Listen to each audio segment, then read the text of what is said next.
Мобилографияны тегін үйренгің келе ма? Жоқ, бірақ адам тегін болса да қазір ешкім үйренбейді. Не деп айтсам болады екен, а?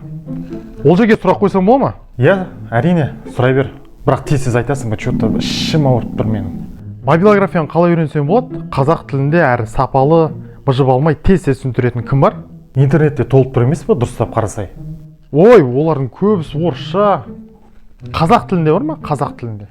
Әрине бар. Дұрыстап іздемегенсің ғой. Мысалы, Олжас Сабырханұлы деген каналда мобилографияны нөлден бастап, оның ішінде VN қосымшасында қалай жұмыс істеу керек, монтажды қалай жасау керек, музыканы қалай қояды, от үйді көрсеткен. Рас па? Бірақ ұзақ шығар ол. Ой, бар болғаны 15-ақ минут уақытың кетеді. Мобилографияны тегін үйретіп жатыр. Әрі мыңыншы болып тіркелген адамға ақшалай сыйлық беріп отыр.